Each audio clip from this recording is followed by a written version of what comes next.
Honestly, a lot, and especially after like Kalia going down, I feel like we're playing more for her and more for Emma and Lauren and Mackenzie. So I feel like her confidence is through the roof, especially at home. We play a lot better at home. We have so much people behind us too, so that definitely feeds into it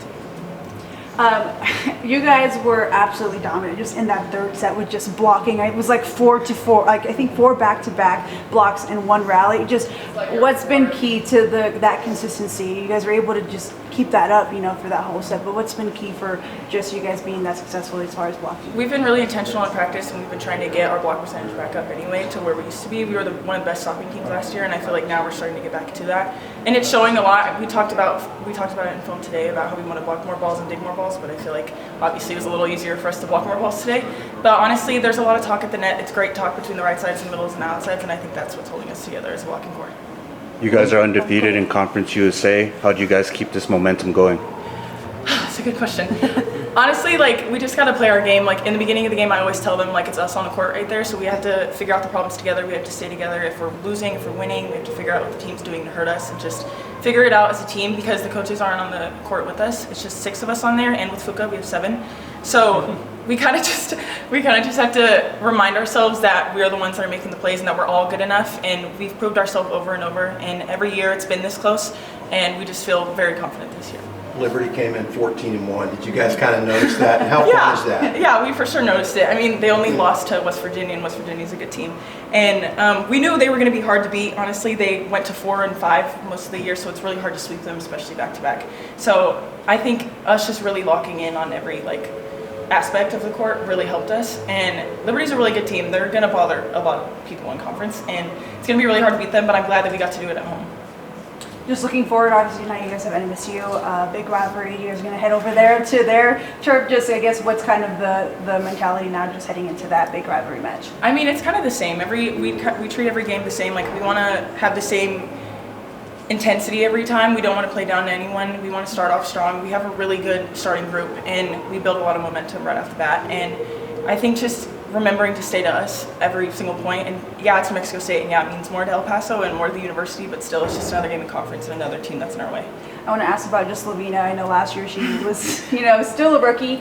She was absolutely just dominant today. Just how's it been just kind of playing alongside her? It's been so fun. Practice with Lavina is so fun. We're like the big jokesters on the team. Ben gets sick of us sometimes because we're having so much fun, but we're still killing people in practice. So honestly, us just having that good relationship and her having a good relationship with Danica at the front when she's with her and with the setters is amazing, and that's helping her, and it's helping her confidence a lot when we're helping her get one-on-one and she's bouncing balls and then dunking them when she has 2 people in front of her. So it's amazing just to watch her sprout. But yeah. Awesome. That's it for me. Thank you so much. Yeah, you sound like a veteran, bro. You've done this before. Thank you. Thank you, guys. Thank you. We don't know yet. Yeah, it happened in the second set yesterday. She jumped and landed on Kai, kind of got bumped in the air, and could be a fracture. We don't know. So we're just going to get an MRI today, and we'll know a little bit more probably on Monday. So I guess just bouncing off of that, just with not having her, with just how the team responded, right? I mean, I don't know if people were maybe, I don't know, maybe do it again after, sweeping them in game 1. You guys came back, did it again, especially without a key player. Just what does that say about your squad? Man, we're just we've known all year that we have 18 really good volleyball players, and we've known that the pieces we could move, the puzzle we had to put together, a lot of it was stress and pressure on me to put the right pieces out there. And so we've had a really good group all year, but to be able to have 4 really good volleyball players standing on the sideline and for us to go out and operate like that is a real testament to our team culture, the young people in this locker room, how much they care about this, how hard they work outside of volleyball to do things that are important that have nothing to do with a round spherical object or this gym.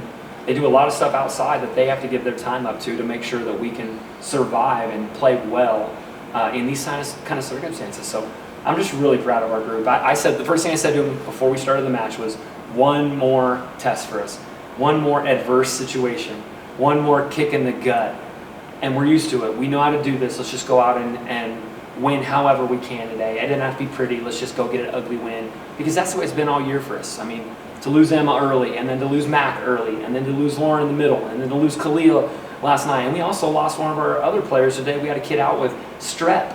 So it's just one kick in the gut after another. But with this group, I have no fear. with them.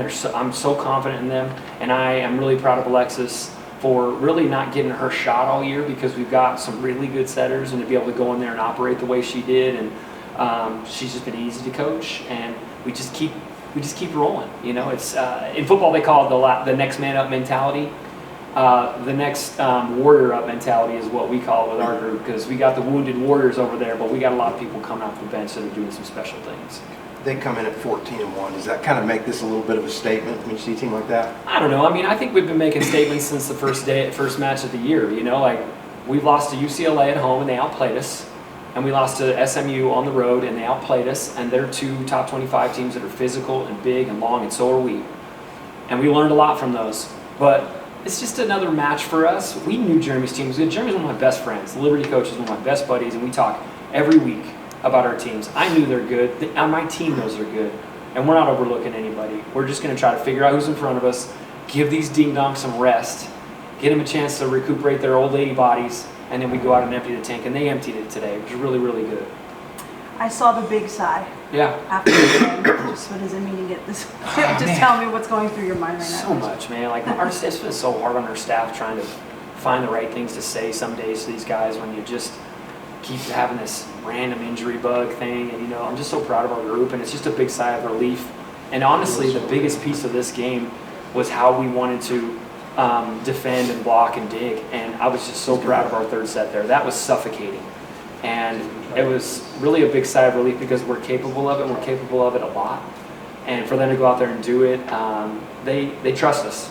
We trust them, and that was a really good feel to end the game. That coaching staff and Courtney was great, moving the pieces and serving it, and coaching staff and team just working together to go get a win over a really good opponent. And they're a top 50 program before this weekend, and they'll drop out, but they'll come back because they're going to win a lot of games, and that's going to be a team that will compete for a Conference USA championship at the end of the year. What's going to be key just against New Mexico State? Oh, just to control the emotional side of it. You know, I think they got a win today over Sam as well. So they're coming in 4-0 as well. They played Delaware and they played Sam.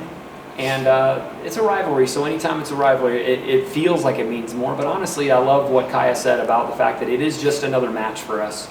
And they are just standing in our way from what we want. And so we got to go out and execute and earn. And we will be prepared and we'll be ready, but we just got to control the emotional side of it, because it's going to be big and it's going to feel big up there. They're going to want to win. They have a lot of pride. You know, Mike Jordan's going to have his team ready, and another one of my back-to-back weeks where I got to coach against two of my best friends, and so it's fun while it's in it, but it's not fun because somebody ends up having to lose. So we'll figure out what that looks like afterwards. We'll put something on, or maybe it'll be dinner or something, but we're looking forward to playing them and getting some rest first. Perfect. All right. Thank you, Good. Coach. Thanks, Coach.